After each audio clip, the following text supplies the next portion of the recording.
Hey guys, Drifter here. Today I want to talk to you about sunk costs and the sunk cost fallacy. This is an idea that popped into my head yesterday during the Pokemon Go live stream because it relates to not only gaming decisions, but decisions that we make in everyday life. The gameplay you're going to get to see right here is some fun clips of me using the Argus, and then mostly a Haymaker 12 gameplay where I just run around and spray people with this very ridiculous shotgun. But it occurred to me while I was playing Pokemon Go that I was making the sunk cost fallacy over and over again when I was trying to catch this really frustrating Pidgey, and I was already committed with about 10 Pokeballs, and I was damned and determined to finish it. But if you're curious as to what a sunk cost is, that's a cost that is already spent and is completely unrecoverable. It's just something that's already done and set in stone. No receipt, no takesies backsies, no do-overs. It's just kaput, done. And this can be money, but it can also be a cost in time or effort or labor or any sort of utility or resource that you have to spare. And the sunk cost fallacy, which is what the majority of this commentary about, is making a decision based on what you've already invested into a project and not necessarily the actual future returns. This can cause a person to not think rationally and to make very poor decisions, not only in life but economic decisions as well. The gaming example, like I was talking about, was like trying to catch a very frustrating Pidgey in Pokemon Go.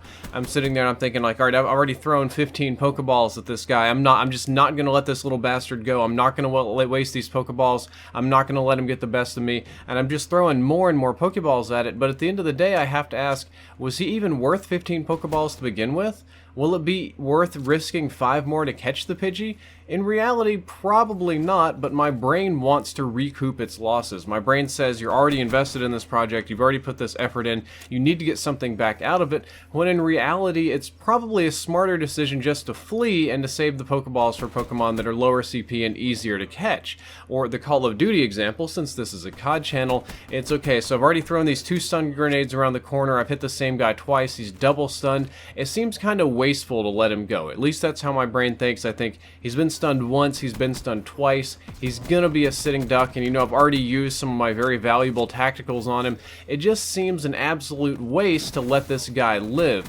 In reality, it's more of an unnecessary risk to attack if I don't think it's a good situation. It's probably better to escape and keep my streaks alive. It's the same kind of thing if I'm throwing grenades or if I've managed to hit 3 out of the 4 shots to kill. Even if the other person's in a tactically advantageous position, even if they're set up better, even if I know it's risky, I've already invested these resources into killing the person, and I just want to finish what I've started when it's not really the smartest decision to make. The smart decision is to run away, and of course you can do the classic business example as well. Let's say a business invests $10 million into a new technology. It can be any kind of technology.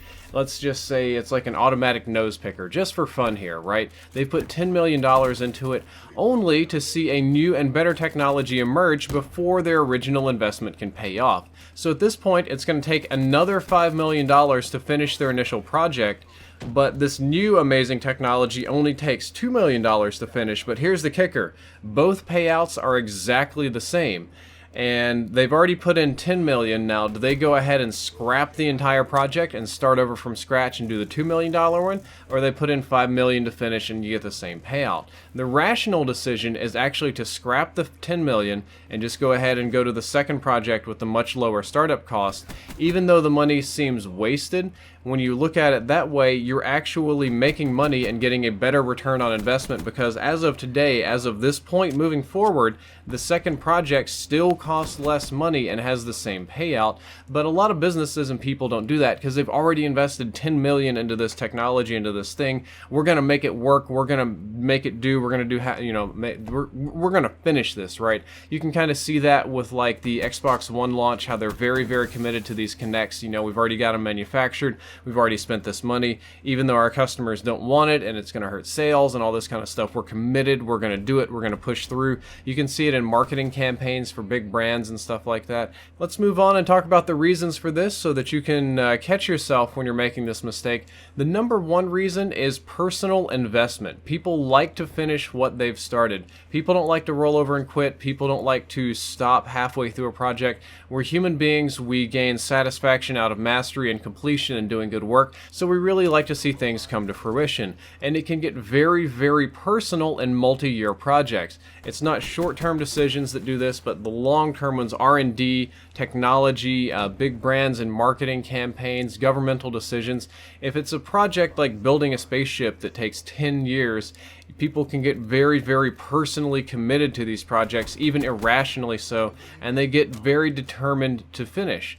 There is also the idea of loss aversion. Human beings really, really hate wasting resources, and they want to see some return on what they're doing. And when they put a lot of money or time and effort into something, even when a better opportunity comes up, it still feels like they've thrown away and completely wasted all of that effort if they don't see some return from it, even though the new opportunity could be better or take less to get into, and it's still a better decision to go for. It just seems like we put in all this work and we get zero from it, and we're not thinking rationally of, okay, the work that I need to put in from day one as of today, the day that I wake up, because we can't go back in the past and change things, is still better for the second project or second opportunity.